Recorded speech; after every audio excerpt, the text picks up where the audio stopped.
Welcome back, everybody, for our second part of State of the Civs 2025. What do you know, I actually got it out in decent time. For those who are new or need a refresher, State of the Civs is a short series I do around the start of a new year, where we take a holistic look of all the civilizations in AoE2 right now, assessing not just how balanced they are, but also how cohesive is their design. Basically, do these civs feel like a natural part of the AoE2 roster? Are they unique? Do they have situations where they shine and situations where they struggle? Do their bonuses feel gimmicky or out of place? That sort of thing. I outlined the criteria for the tiers in the first part of the series, so be sure to check it out if you have not seen it yet. But before we jump right back in, just a friendly reminder that these videos take a lot of time to make, so be sure to drop a like if you are hyped for our second installment of the series, leave a comment on what you think of the civs we discussed today, and subscribe to the channel for tons more AoE2 content. Alrighty, let's get back to business. Oh boy, we get to kick off our civs today with one that is so old that it was my dad's favorite when we played together when I was a kid, and that is of course none other than the Franks. These guys are the archetypical knight civilization in AoE2, with all of their bonuses serving to streamline cavalry play throughout a game. Faster foragers and free farm upgrades are actually nice for any opening, although the scout play is certainly most aligned with the extra food income. In mid-game you get what is essentially free bloodlines for your knights, and the cheap castles can both help you survive enemy pressure or go aggressive with your own advantage. In late game, yes, paladins are the obvious go-to power unit with the Franks, but they can be supplemented by gunpowder, fully upgraded infantry, and their throwing axeman unique unit. Still, we don't see Franks that often anymore at high levels, and that is in large part due to the obvious weaknesses of the Civ, namely their tech tree. Franks simply do not have very good ranged unit options, especially cav archers, nor do they have great light cav or monks, which are the most important mid-game units in the current metagame. To make matters worse, Franks themselves are weak to strong cav archers, as their lack of good skirmishers or notable siege bonus means that you often find yourself having to chase down enemy units with knights. Last year I placed Franks in the complete tier, despite my grumblings that they didn't need their castle discount nerfed. The Civ felt quite fine to me qualitatively, and I attributed the popularity and success of Franks to their streamlined gameplay. Regardless, the Civ received no direct changes in 2024, and yet they still fell off the face of the earth in high-level play. So for the 2025 placement, I think you know what that means, and indeed I will need to place Franks in the power crept tier. If you told me I would be doing this 2 or 3 years ago, I would be astounded, and yet, here we are. Like their Britain's nemesis, Franks are simply too streamlined into a unit and playstyle that are not in favor in the current meta. Broad tech trees, especially in Castle and early Imperial Age, are paramount these days, and the most successful civs tend to have good cav archers, cavalry, and/or monks on top of a great economy. Other than reverting the castle nerf, I don't think Franks really need any changes. This is just another case where nerfing some of the top performing civs would bring the power crept civs back into the spotlight. We go from the oldest cavalry civ to the newest, as our next entry will be the Georgians. This defensive and cavalry civilization was added with the Mountain Royals, and even more so than the Armenians, these guys made their impact in the meta quite quickly. They get off to a very fast start with their free mule cart drop-off site, allowing the civ to get some of the fastest feudal age timings, where they can use their HP regenerating scouts to take efficient fights. In Castle Age, their economy really takes off, with the fortified churches providing both a huge economy boost and stalwart defense for your villagers. Militarily, Georgians are all about their Monaspa unique unit, which is cheap, fast, well armored, and has an enormous attack. Much of the Georgians' game plan revolves around surviving until you get that castle down. In the late game, other than Monaspa, Georgians can also utilize strong infantry, siege, and monks, as well as their fantastic towers that deal pass-through damage. Now, there is a lot to talk about with the Georgians' development over 2024, so let's jump right into that. This time last year, I placed Georgians in the somewhat problematic tier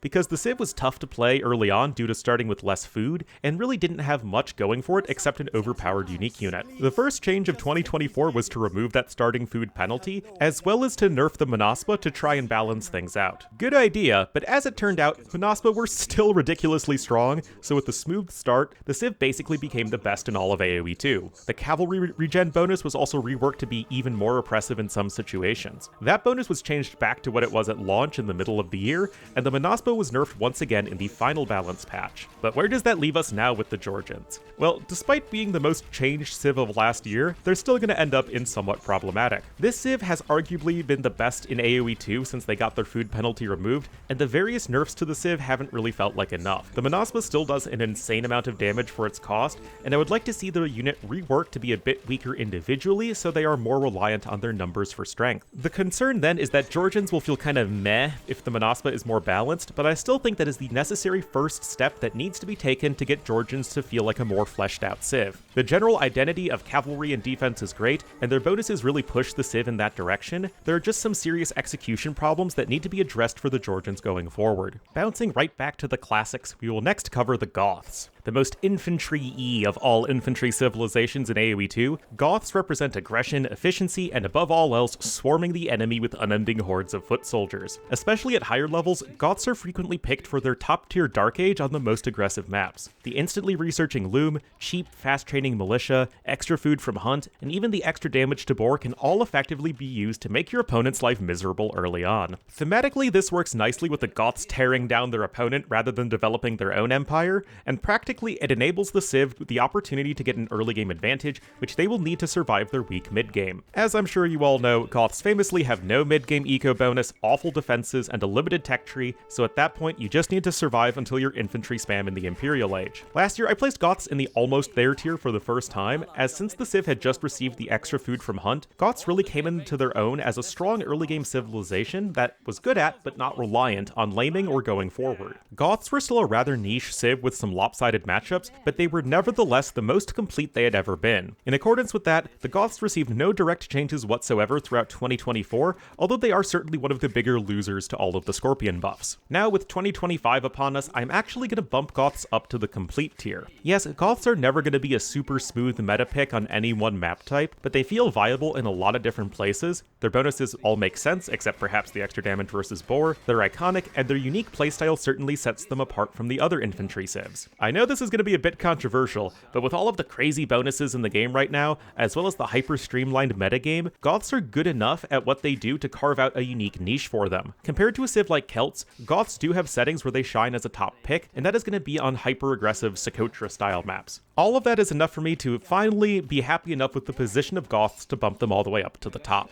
Next, we turn to South Asia with our 19th civ overall, the Gurjaras. This camel and cavalry civilization was added with Dynasties of India, and like the rest of that DLC, these guys have been a bit controversial at times. Gurjaras are all about gold-intensive counter units, possessing the best anti-cavalry camels in the game, the fastest base speed cavalry with a Shrivamsha rider to counter archers with their dodge mechanic, and the pass-through damage of the Chakram thrower frisbees that obliterate infantry. To make up for this, the civ lacks a standalone power unit and is primarily relying on countering whatever their opponent is doing to take efficient trades. Right from the start of the game, this civ plays differently, as although garrisoning sheep in the mill provides you with an excellent Dark Age economy, it means you need to set up your villager distribution differently, and can be tough to pull off if you aren't accustomed to it. This bonus, as well as the extra forage bushes that go with it, are the only true economy bonus for the civ, so after that fast start, you typically need to make something happen. The Camel Scout is a fantastic unit early on to kill opposing scout rushes, although they are typically too expensive to make more of until you're on your way to Castle Age. From mid-game onwards, the arsenal of Gurjaras really opens up to whatever you need to counter your opponent, with Shrivamshas in particular serving as an excellent way to take map control. Be sure to pick up the Kshatriya's unique tech as well when possible, as the minus 25% food cost on all your units is a critical tool to increase your efficiency as the game goes on. In the Imperial Age, Gurjaras are going to need to keep that gold income flowing, as the awful trash units means the civ tends to run out of steam once gold runs low. When I made this series last year, Gurjaras were all over the place with balance changes from 2023, leading the civ to feel either too oppressive or too weak, depending on the situation. This dynamic caused me to place the civs in the somewhat problematic tier, because although they were relatively well balanced and had a unique identity, their overly gimmicky counter units created incredibly lopsided fights,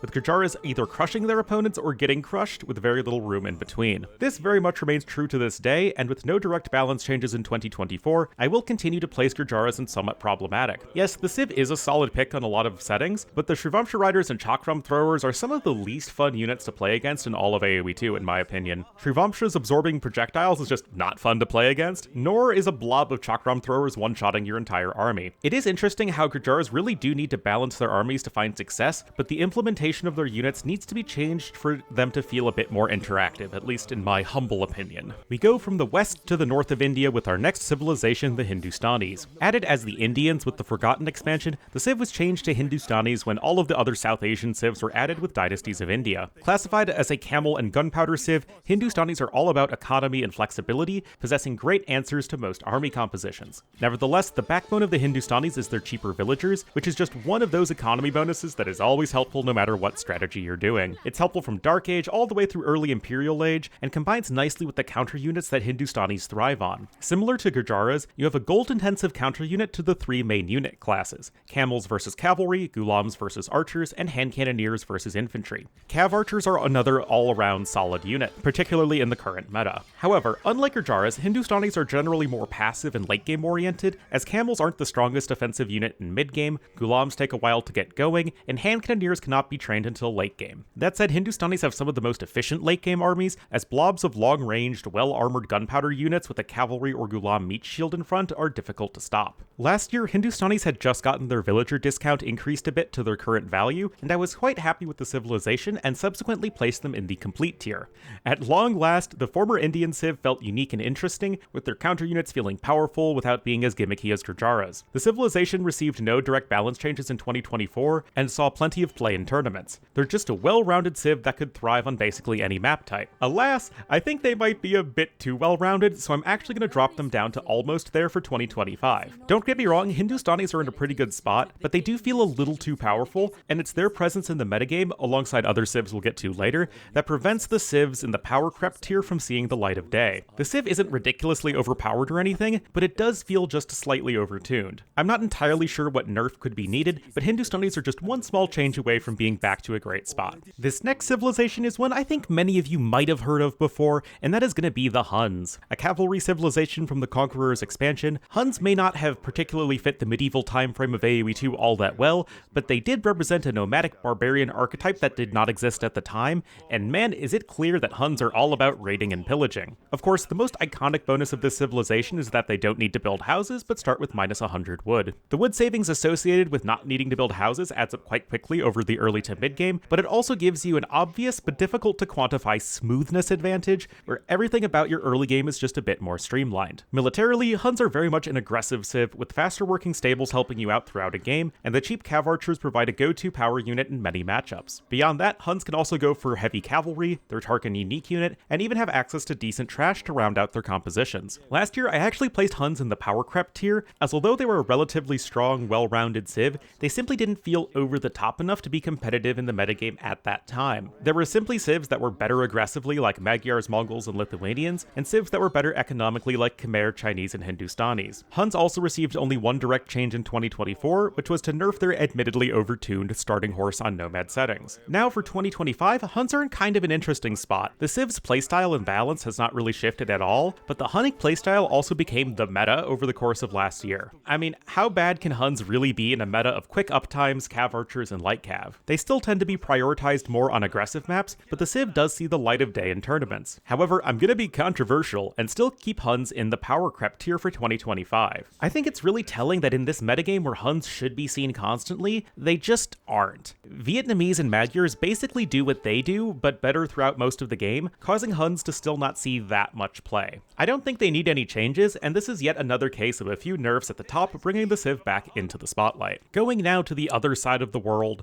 we turn to the younger sibling of the American Civs, the Incas. This infantry civilization was added with the Forgotten expansion, being the only American Civ added post-AOC. Compared to their Mesoamerican cousins, the Incas are the most defensively inclined, focused more on cheap, efficient counter units and a broad tech tree rather than super cheap or strong power units. This isn't to say that Incas are weak in the early game, quite the opposite. The Eagle Scout, more spacious houses, and the Free Llama all launch the Civ off to a pretty quick start, whether that be for aggression or defense. Regardless of your approach, the core of the Incan military are their counter units, especially as most are affected by their military food cost discount. In general, Eagles are the go-to option for aggression in the mid-game because, as it turns out, cheap Eagle warriors are pretty good, but you also have slingers to counter infantry, as well as Kamyuks to counter cavalry and exist as something of a power unit in their own right. Of course, Incas share the same weaknesses of the other American Civs, namely lacking cavalry and gunpowder. They also don't have the overwhelming offensive potential of Aztec infantry monks in Siege, or Mayan archers and Eagle warriors. Nevertheless, Incas remain the most popular and powerful of the American Civs, which brings us to last year's discussion. In early 2024, I placed Incas in the almost there tier,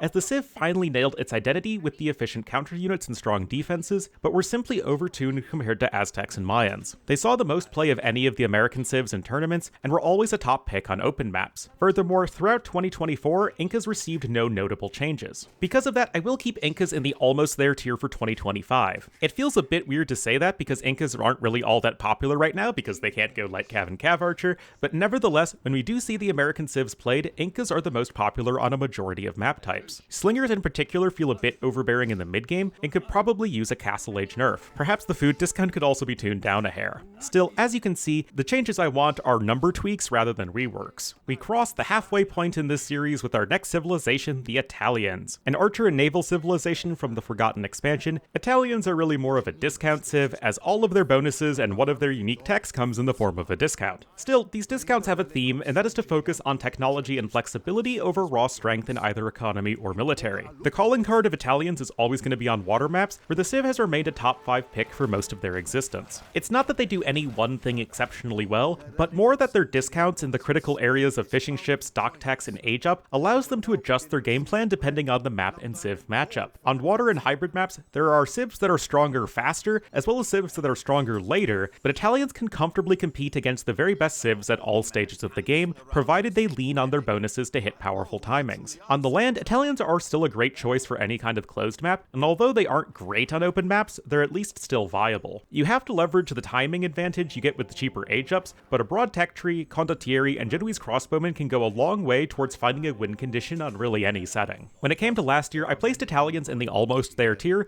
as despite my moaning about a civ comprising mostly discounts, the civ nevertheless carved out a home for itself in the metagame on several different map types, and the flexibility of their playstyle was unique in its own way. In 2024, Italians did receive one change, which was to decrease the train time of their Genoese crossbowman unique unit from 18 seconds to 14 seconds. This was actually a nice buff, and better allowed the Italians to get their powerful unique unit rolling. Coming now to 2025, Italians are honestly in a pretty good spot, and I will be placing them in the complete tier. Yes, there is still a part of me that wishes they had some more unique bonuses and maybe were a bit better on Arabia, but honestly, there is a larger part of me that sees Georgians, Lithuanians, and Portuguese and says, you know what, Italians are just fine. Like Byzantines, Italians are all about flexibility, but whereas the former focuses on defense and counter units, the latter prioritize specifically ranged units, gunpowder, and their condottiero team bonus unit. In particular, genbos and condos are both fun, well-designed, and well-balanced units that go a long way in making Italians feel compelling to play. The only minor gripe I have is that Silk Road should have an effect in 1v1s, but really other than that, I can't complain too much about the Italians. Returning to the classic civs, our next entry is going to be the Japanese. An original infantry civilization from Age of Kings, Japanese are especially known for their strength on water maps as well. The civ is fast out the gate, featuring a focus on individual unit quality. Before anything else, the cheap drop-off sites provide the Japanese player with tons of early wood savings on any map, and can help the civ get an early dock out on water maps to start fishing faster than their opponent. Conversely, on land maps you can drop a quick barracks for an early drush or men-at-arms rush as well. Even on closed maps, the Japanese start allows them to put fewer villagers on wood for a quick castle age timing. Of course, the Japanese have a wide array of strong mid-game options, with excellent infantry and cav archers, but also viable knights and monks. You are held back by your lack of eco bonus past early game, at least, on open maps where you can't fish boom, but if you can survive that mid-game slump, Japanese boast an efficient slow push in their late game with strong infantry, archers, and trebuchets anchored by their deadly Yasuma towers. That said, with 45 civs in the game, Japanese were something of a binary pick where they were arguably the very best civ on aggressive hybrid maps, but either middling or bad on most other settings, and for that reason I placed the civ in almost there in 2024. Their tanky fishing ships and cheap drop-off sites were, and are, just such overwhelming bonuses on aggressive water maps that very few civs could compete with them in early feudal age. Of course, popular tournament maps like High Tides, Kawasan, and Four Lakes were often decided in early feudal age, so I saw that as a bit of an issue. On the other hand, there weren't really any other situations where Japanese were a top pick. The civ also received no direct changes throughout 2024. As you can then expect, for 2025, I am going to be keeping Japanese in the almost there tier. I almost love this civilization's design. At a basic level, the strong early game, weak mid game but broad tech tree,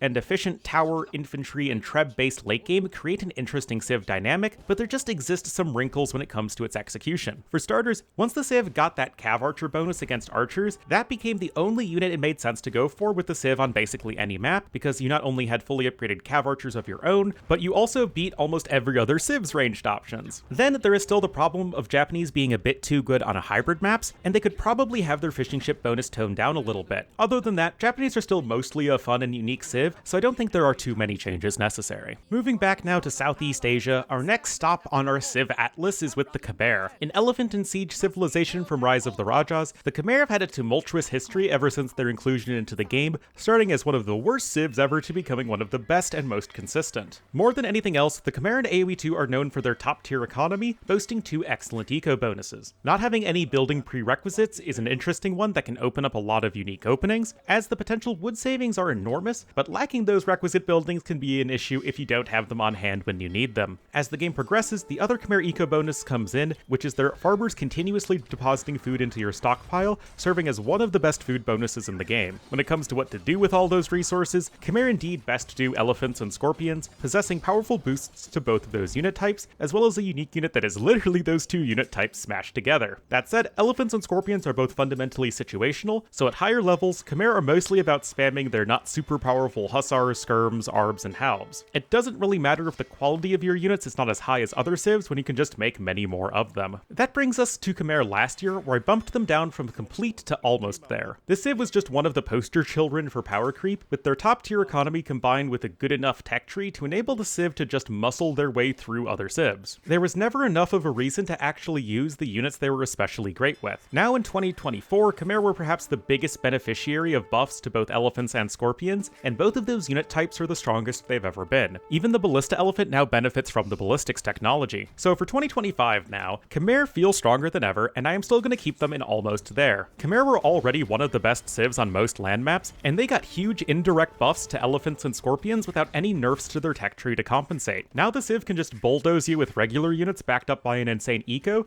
or they can just mass their specialized units and kill you that way. It really does feel like Khmer could get a bit of a tweak to their tech tree to at least more aggressively push Khmer to elephants and scorpions. The basic identity of the civ is great, with the strong economy to support expensive situational units, but the balance at this point does feel a bit off. Next up is a civ very near and dear to me, the Koreans. This defensive and naval civilization hails from the Conqueror's expansion, and have spent most of their existence as a civ whose only identity was a tower rush. However, through many changes over the years, Koreans find themselves with a strong identity in efficient defensive ranged units, buildings, and ships. The linchpin of all of that is their wood discount to all units except siege, which helps their trash unit and archer play early on with land maps, and it helps keep the civ afloat in the early game on water maps. You also get free archer armor, faster working stone miners, and free tower upgrades to help you hang on in more open maps. Once Koreans get to the mid-game, their war wagon unique unit exists as one of the most efficient options out there, and it can be really difficult to push the civ. As the game goes on, it can become really difficult to push Koreans as their wood discount is still great, their siege onagers can crush everything from range, and the long-range towers enable the Koreans to get some of the best kill-death ratios of any civ in AoE2. The obvious downside to this is that Koreans are extremely slow. They both figuratively and literally embody the turtle playstyle, and it's nice to see that the changes over time have allowed Koreans to more successfully lean into their defensive strength as opposed to making them feel like a more generic, faster civ. For those reasons, I placed Koreans in the complete tier in 2024. They were a great choice on water maps, a strong pick on closed maps, and at least had win conditions on more open maps. The only weak area of Koreans design-wise was that the elite turtle ship still felt a bit weak, but thankfully that was addressed in the one major balance change for Koreans of the past year, which was to increase the movement speed of turtles and to reduce their elite upgrade cost.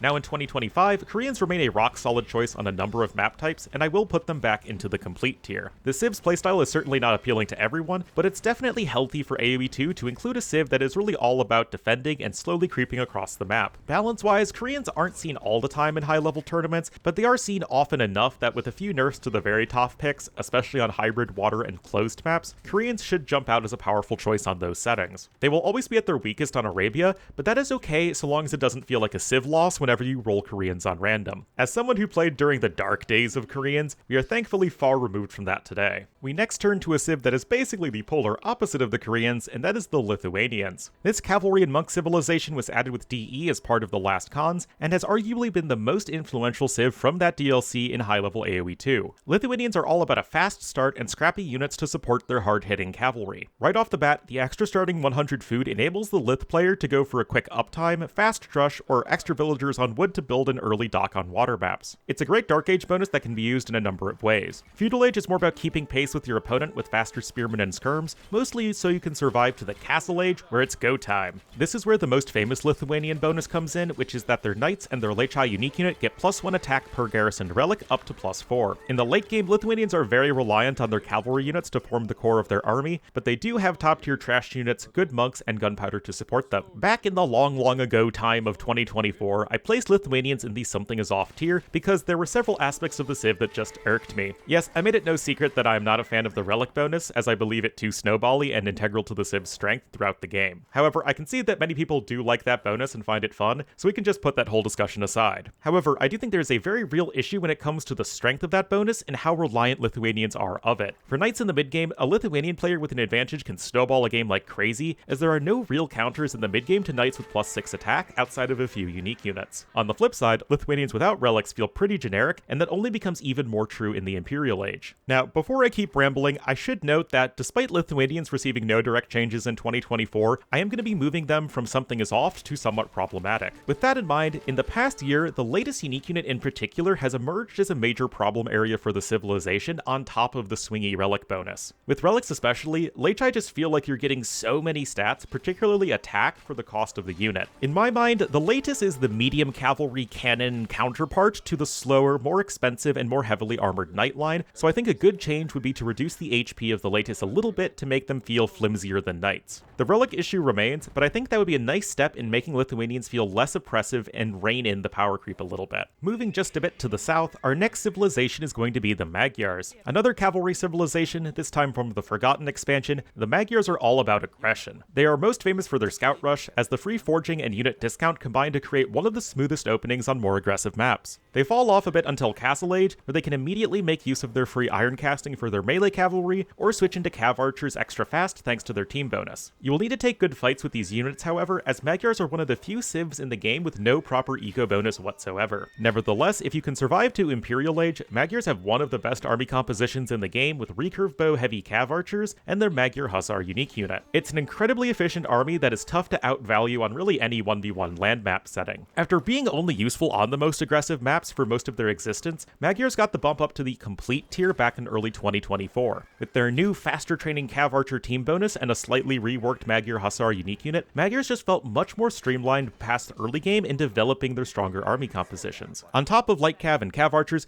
Magyars still possess other options such as fully upgraded paladins and other decent trash units. With no changes in 2024, I will be placing Magyars back into the complete tier. These guys see plenty of play in tournaments because not only are they strong, but Magyars embody the cav archer and light cav metagame better than almost any other civ. It's tough to say then if the civ is too good, because they do feel really powerful, or if it's just the style of play that we see from high level players on anything resembling an open land map. I'm not so concerned with them being overpowered that I would bump the civ down a tier, but I would say that they are on notice. But beyond their raw power level, Magyars feel like they're in a good spot, so I think we can just wrap them here and keep moving on. The second to last civ of the day will be the Malay, don't you say? This naval civilization was added to the game with Rise of the Rajas, and it's all about a strong economy propelling cheap, efficient armies. The most notable bonus of this civ is going to be your main economic driver, and that is the 66% faster age up time. It might not be clear at first as to how this helps your economy, but as you play the civ, you'll realize that that bonus gives you an extra 2 villagers worth of saved TC time on your way up to Feudal Age, and another 3 on the way up to Castle Age. The imped save time is also very nice, but that's more about hitting strong timings than helping your eco at that stage of the game. Of course, the civ is most notable on water and hybrid maps, where the strong eco is further compounded by the best fish boom in the game. Interestingly, other than harbors helping to lock down the coast in late game, Malay don't really have any direct naval bonuses, so they can get outmuscled by civs with more efficient navies. On the land, Malay have a flexible tech tree for everything except non-elephant cavalry, and will likely utilize the free infantry armor upgrades to use that unit class to support various ranged units.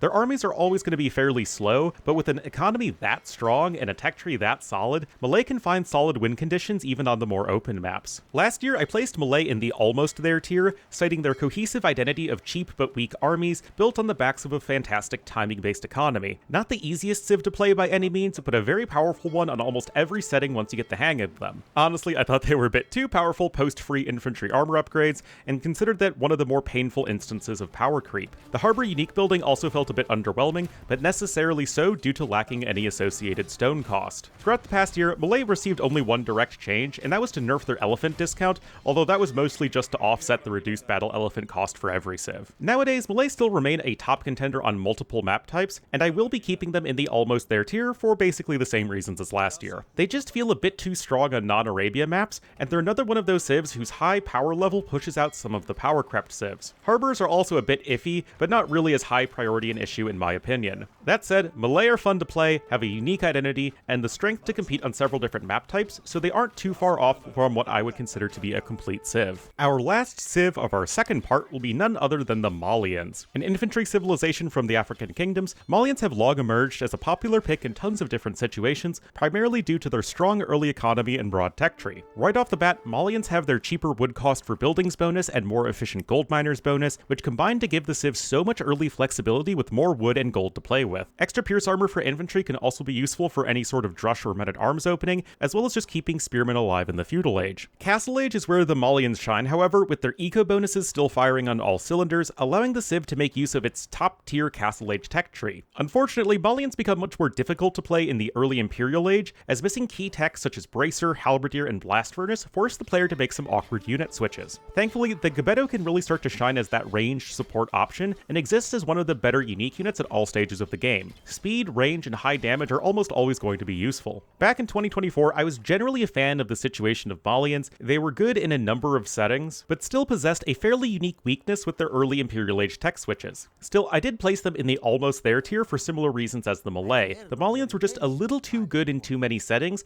and felt like one of the power creepers and not the power creepies. Malians were and are just one of the most powerful and flexible civs early on, which is fine as their late game is not considered all that great, but the Gebetto in particular felt a bit overtuned after a number of buffs the unit received. They also got no changes throughout 2024 and remained a popular pick on tons of different map settings, especially hybrid and nomad style maps. As you can expect, for 2025 I am going to be keeping Malians in the almost there tier. There are actually quite a few similarities to Malay, with a general identity and playstyle of the civ feeling unique, but just a bit overtuned relative to the many other civs in the game. Personally, I would still like the Gebetto to lose the 5 HP buff it got a while ago, because as it stands, the unit just feels a bit too good in early Castle Age as a raider and Imperial Age as a support unit. It's not like the Gebettos, or Malians for that matter, are wildly imbalanced and the civ is getting wins all over the place. They just feel a little too strong, and with some small nerfs they will likely land in a great spot. And with that, we have completed our second of our 2025 civilization reviews. Lots of civs that were overtuned today, so many of these civs would be nice targets for small nerfs in 2025. We've done 2/3 of the civs so far, so that just leaves one more part for this series, which I will ideally have up by early February. Be sure to tune in next time for the Mayans, Mongols, Persians, Poles, Portuguese, Romans, Saracens, Sicilians, Slavs, Spanish, Tatars, Teutons, Turks, Vietnamese, and Vikings. And of course, be sure to let me know what you think of the civilizations we discussed today in the comments. Lastly, I do want to give a special shout out to my Patreon supporters, with Dan and Jared in the Great Wolf tier, and Carolyn Dieter, Liquid Egg Product, Ryru, and Tandoori in the Dire Wolf tier. If you're interested in supporting my channel further and getting some extra perks, the link for my Patreon is always in the description. But of course, as always, thank you all so much for watching, and I'll see you guys next time.